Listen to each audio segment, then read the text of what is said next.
Every summer, one Premier League club signs a player that we think is being overlooked by the majority of clubs in the league. And this year, it might be Brentford with the potential signing of Sangare. A lot of people believe he has all the attributes to become one of the best midfielders in the Premier League. But is that actually true? Now, when it comes to Sangare, let's start with the positives. And one positive straight away that people realize when watching him is that out of possession, he's an absolute demon. He's so good at covering ground. And you guys can see this graphic on the screen here. This looks at ball recoveries he made last year in Ligue 1. When it comes to that middle third of the pitch, it is complete dominance from him. There's probably not an area of the pitch, especially in the middle, where he doesn't cover. You will just find him there. You will just appear because he's just so good at getting across spaces. And you guys can see the little percentile graphs on the top right.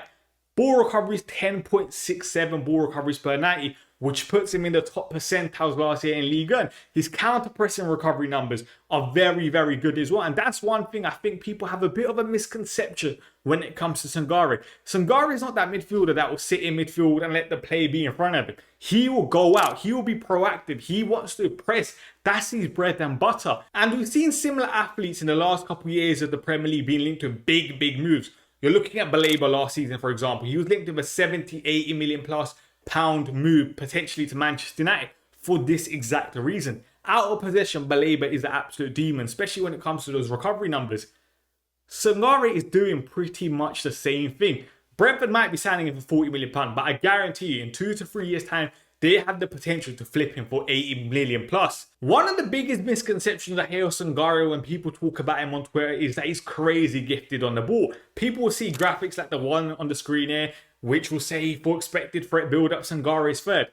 I don't think these numbers are actually a true reflection of his game and what matches my eye test. I still think at times Sangare can be a lot more progressive in terms of his passing capabilities. For example, you guys can see the graphic on the screen here. This looks at where Sangare last season advanced the ball and created threat. In terms of his carry numbers, there's nothing to scream about. His passing numbers are slightly better. But again, I don't think Sangare is some absolute ball progression demon. And by the way, this is not me saying he's bad on the ball, because he's clearly not. I just think he's above average in terms of his on-the-ball capabilities. But sometimes, like we normally do expect of Twitter, they overdo it. Now, one thing people fail to realize about Sangare is how much his move to Austria actually helped him. When it comes to Austrian football, there are a couple of things that people need to realize. Austrian football is very, let's say, heavily influenced by Red Bull's entire model. High octane football, pressing from the front, vertical football.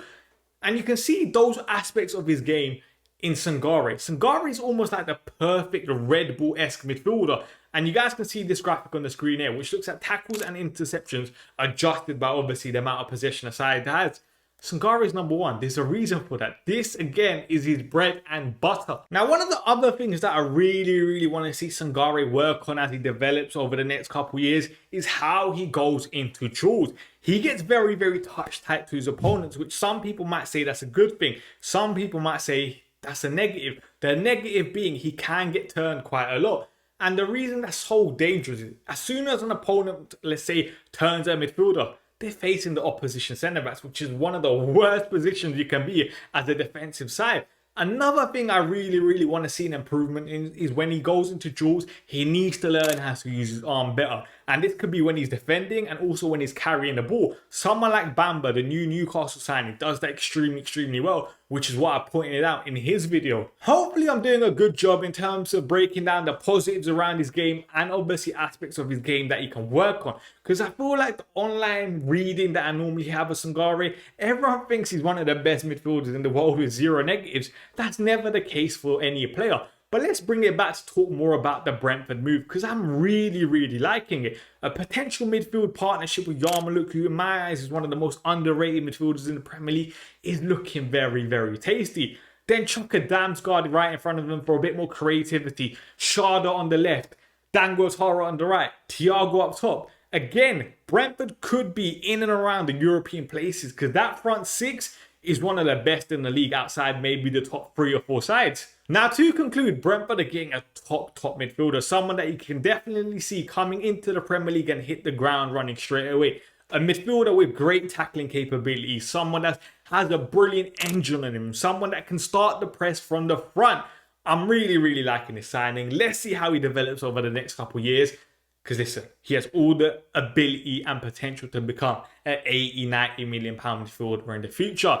If you guys enjoyed this video, make sure you give it a like and subscribe to the channel, and let me know down below what you think.